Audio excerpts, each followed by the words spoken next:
This is from Likkutei Sichos, Chelek Vav, the third Sikh of our Parshas Vayechi. There is a pitfall when it comes to addressing our own spiritual welfare, and that is that necessarily the more a person learns and cares about spirituality, about ruchnius, about right and wrong, about personal responsibility, the more a person learns about it, the more absorbed they become in their own performance. The more self-absorbed they become for a good reason. There's introspection. There's self-examination. There's expectations that a person has of himself. There's disappointment that a person feels when they don't meet those expectations. And it's all because they have learned that there is such a thing as spiritual accountability, and there's such a thing as doing something that is right, and then, God forbid, the opposite.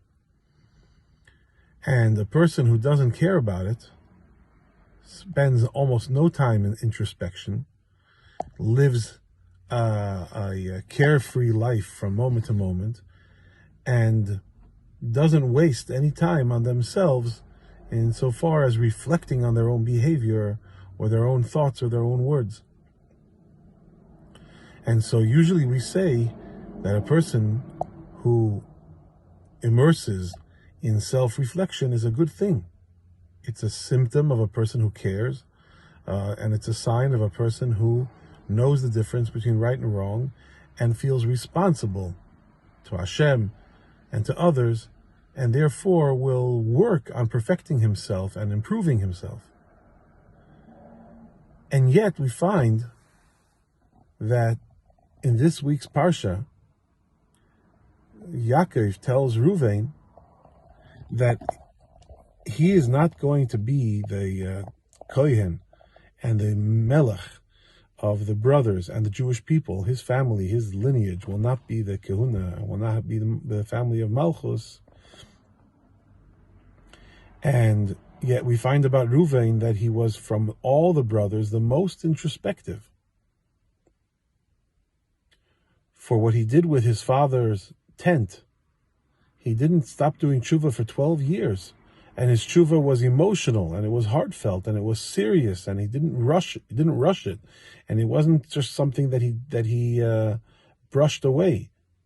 And yet specifically because of that introspection, he wasn't present when the brothers sold Yosef to Mitzrayim, because Reuven was not present. He was busy doing tshuva for what he had done 9 years earlier with Yaakov's tent.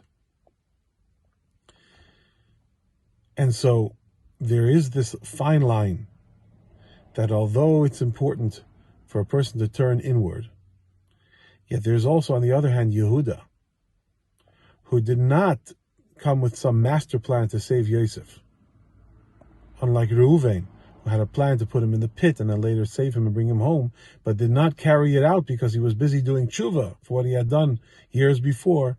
Yehuda, whose actions were perhaps not as lofty as Reuven's, yet Yehuda, by saying, let's not kill him, let's sell him as a slave, saved his life. And Yehuda, when he did tshuva for what happened with Tamar, Yehuda's tshuva may not have lasted 12 years. Yehuda's tshuva may not have been as introspective and profound.